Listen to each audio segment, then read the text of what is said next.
So this is my first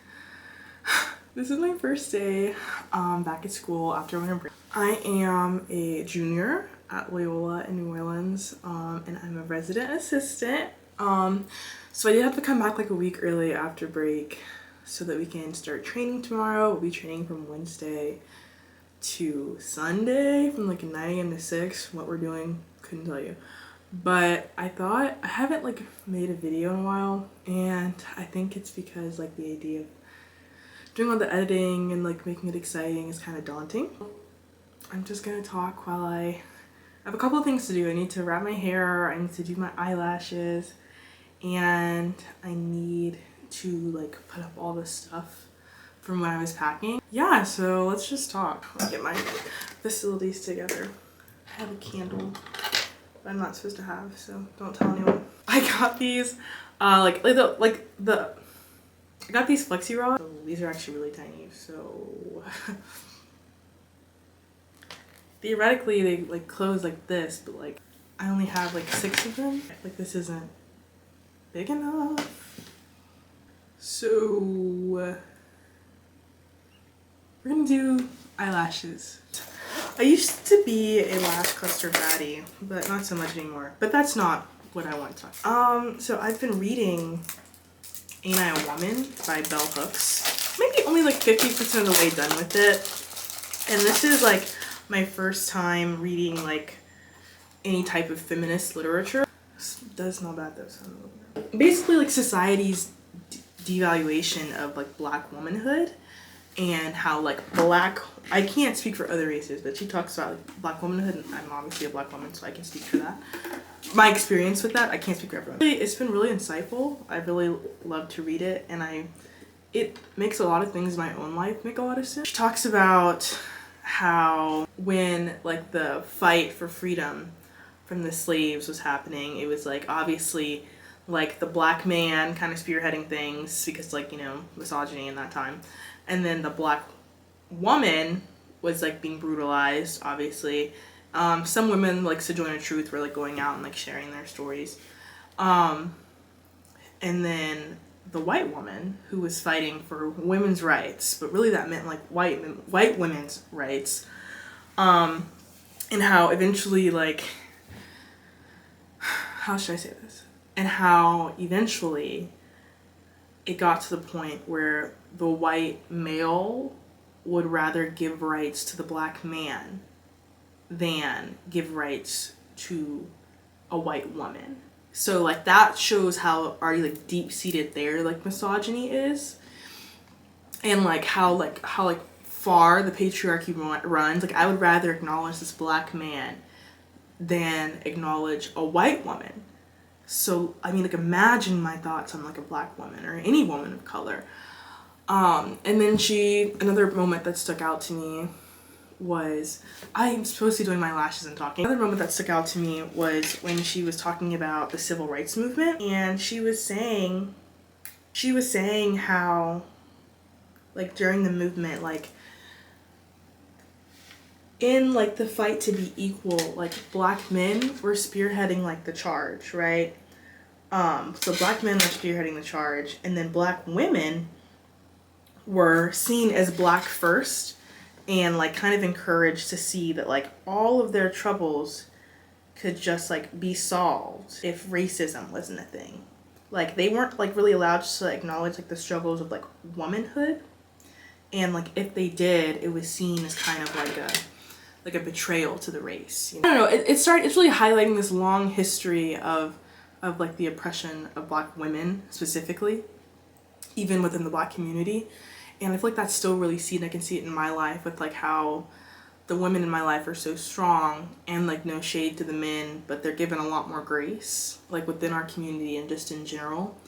Like she talks about how like there's a lot of jobs that black men like thought were beneath them, so like they wouldn't do them. But she also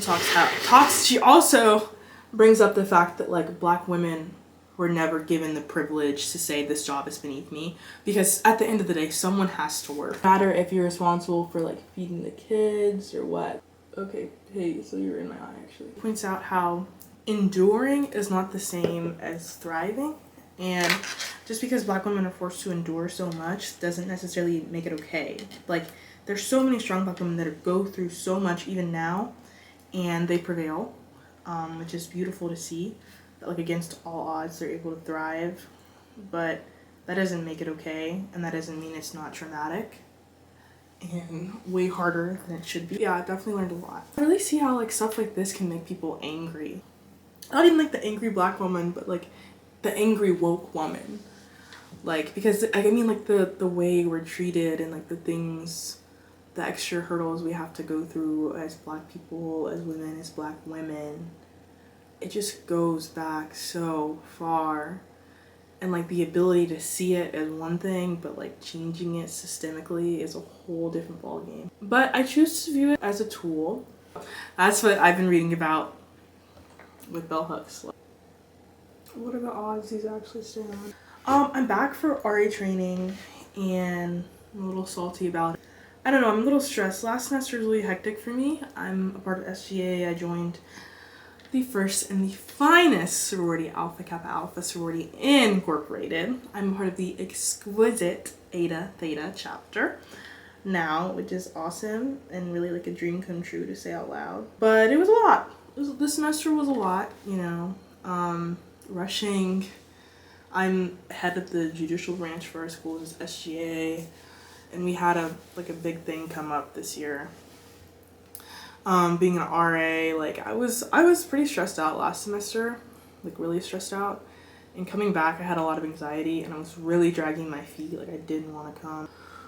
But, and then on top of that, it's time for me to start studying for the LSAT because I do want to go to law school and I'm hoping to get some type of scholarship money for that. It's like that time where like I'm a junior and people are like, okay, like what's next? And I'm like, oh, law school. And they're like, where? And I look at them because I don't know.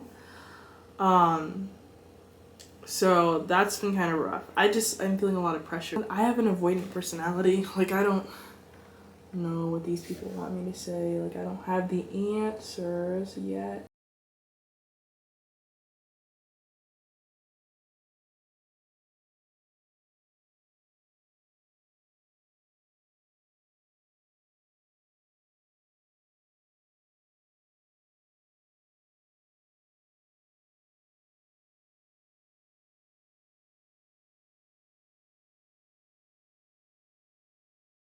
I was really just like bitching and moaning. I was really bitching and moaning. And he was like, well, like, you know, in regards to like coming back early, he was like, people like really want the job you have. And it just like made me think. I was driving and I just had a thought. I was like, to get to the point, I'm really blessed, and I really have to like, this year I really want to like force myself to acknowledge that, because like all of the problem, like I'm so blessed, like truly, thank you Jesus, because like I was realizing that every single problem that I had, like, every single problem that I have, every single thing that I was stressed about was something I had prayed for at some point in my life. Like my freshman year, I prayed and pleaded and begged to be an RA, and I'm an RA now. And this is my second year and I got invited back for a third. And then last year I begged and pleaded and prayed to be Chief Justice, and I'm Chief Justice now. And I get to go to law school. Like I'm going to law school, like I know I am. And I was like, how blessed are you? Like your biggest problem is, wow, where do I want to go? Not, oh, I have to go here. No, I have to do this. Like I have choices. Like, and that's really a blessing. I'm like, woe is you, Michaela. Like, boo-hoo. Can't decide which law school. Like, I can go anywhere in the country for the most part. And I'm complaining. Like, I sound like Kim. People are dying, okay? Like, people are dying. So, I mean, that made me feel a lot better about things. And he was like, you get to go and reset early. And he's like, and that's good. Like, everyone's going to come all frazzled and you'll be here. And I'm like, you know what? Yeah. Like, what a way to reframe that. My longest lash is a 14. So something slight. What else do I want to talk about? It's funny because I was in the car right here planning out this video, and I was really excited because I was like, wow, I have so many things to talk about, and I've been wanting to, I left my journal here. I haven't been able to journal. I mean, I've been writing on Substack, which is basically my journal, but now I'm sitting here and I couldn't tell you one thing I planned on talking about. Let's talk about these men. Let's talk about these heifers. Because I actually have a lot to say. And you know what? Maybe this is my fault. Maybe this is my fault. I'm going to be transparent. I use Facebook dating. Okay? And honestly, I think it's been really good for me. I think it's been really good for my self-esteem. Because I'm like the type to where I've never, ever gotten any type of like in-person male attention. And like, you know, when you're in middle school, I was chopped in middle school, I'm not gonna hold you. I look back at pictures and I was like, yeah, I wouldn't have asked me to date the prom either. And in high school, I mean, I was kind of awkward, I was kind of tall, no one talked to me, I mean, I have friends, I have amazing friends, but I did not have any like romantic interaction in high school. Which I went to PWI, you know, classic, Well, let me turn my lamp on. Back to these men.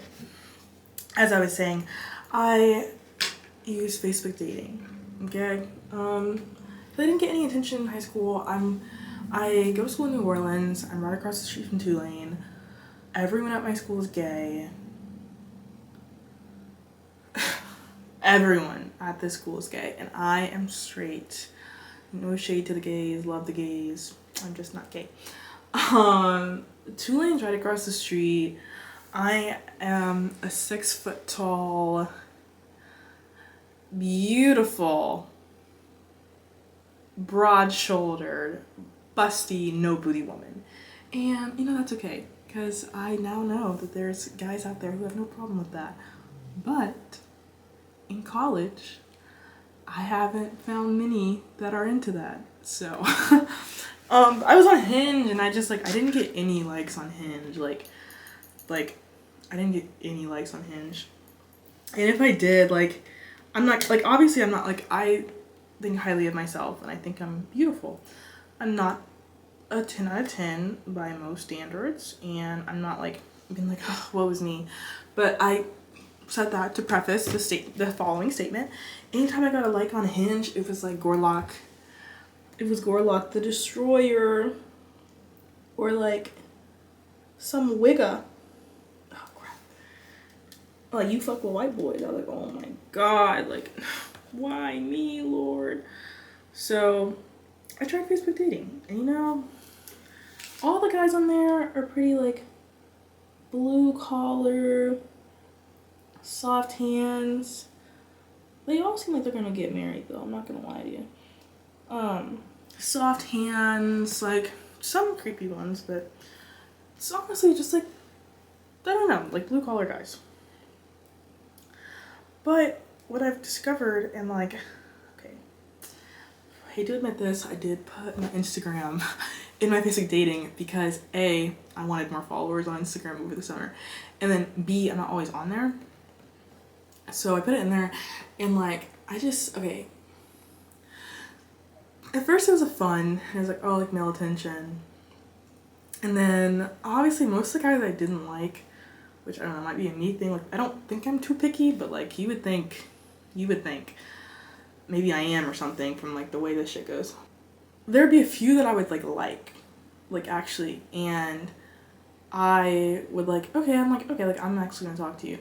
So there was this one guy, and I was like, actually thought he was really cute, and he was like really, feels like he was funny over text, like my type of humor, and I was like, oh yeah, like I'm cool with this. And then like everything just gets like really sexual, and like I'm a 21-year-old virgin, and like I just like, I don't know, I've been feeling really gross lately because like I don't necessarily post or do anything that's like really crass. Like I actually like work pretty hard to keep my like Instagram pretty like family friendly. Kind of grew more conservative, which I don't think is a bad thing. I mean, conservative in like dress and stuff like that. So I'm not very promiscuous online or anything, but like I just like, I don't know, like I just feel like any male attention I've gotten lately is so like grimy. So I was talking to this guy, and we were literally talking about like LOL cows, like Tofia Chew and Nova, and Daniel Larson. And I was like, oh, like, you're funny, like, whatever, whatever. The next day, he sends me this meme about, like, something gross, okay? It was gross. It was about my boobs, and it was gross. I was grossed out. I was like, hey, I actually don't know you. And I don't know, I've just been kind of fed up because like, one of my dreams in life is to, like, get married. I know for some people that's pathetic, but it's something I really want, okay? And I don't know, I've been feeling really, like, bummed between, like, the book I'm reading and, like, I just feel like any time a guy, like, talks to me or interacts with me, like, it's literally just, like, really sexual, and I'm not really sure what to do about that because I don't feel like I present myself in a sexual way. Like some people I see, I'm like, yeah, like, I get it, like, they're like, oh, why are these guys, like, approaching me that, like, are, like, sexualizing me? I'm like, well, baby, if you only post some bikini pictures, like, yeah, you might attract, like, a different crowd, but I don't do that. Like, I pretty clothed, like, keep it pretty PG, like, even the stuff I think is, like, risky, it takes my friends to be like, Michaela, like, that's nothing. I feel gross, and I shouldn't, because, like, it's just, like, I just feel like I'm, like, my whole life I've been, like, objectified for, like, my body, and, like, I can't, because I, like, come on, I had, like, triple D's in middle school. I'm just kind of getting really sick of it, and I'm not really sure what to do about it. Like, I don't want to become, like, a misandrist or anything like that, but, like, I don't know, like, this shit is for the birds. I feel like that meme that's like, you're beautiful, which is, like, really weird because I feel like I wanted to hear that for, like, a long time from, like, members of the opposite sex, because, like, the real reason I joined, like, Facebook dating and, like, all these, like, online dating apps is because, like, I love my friends. They're all gorgeous, gorgeous women, and they all get hit on because we're not party girls, but we go out quite a bit. They get hit on a lot, and I never do. And I'm a junior now. We've been going out since freshman year. And they're like, oh, like, that doesn't matter. Like, these guys are sleazy, da-da-da, da-da-da. And, like, they don't approach you because you're too awesome. And I'm like, bullshit. I'm not that damn awesome. Okay? Like, I'm pretty. I'm not intimidatingly gorgeous. I've been thinking a lot lately. And I can confidently say that I will be a very rich, well-off, married black woman at a young age. But I'm not sure what that looks like. Like, I have a feeling that it's gonna happen, and, like, I'm manifesting it. It will happen. I don't know how I'm gonna get there, because I feel like lately all signs are pointing not away from that, but, like, not towards it. Certainly not towards it. Just to, like, put that into the universe, you know. Hey, so they all came off. I just heard no one was here with me. My lashes fell out because I've been talking, so I think that's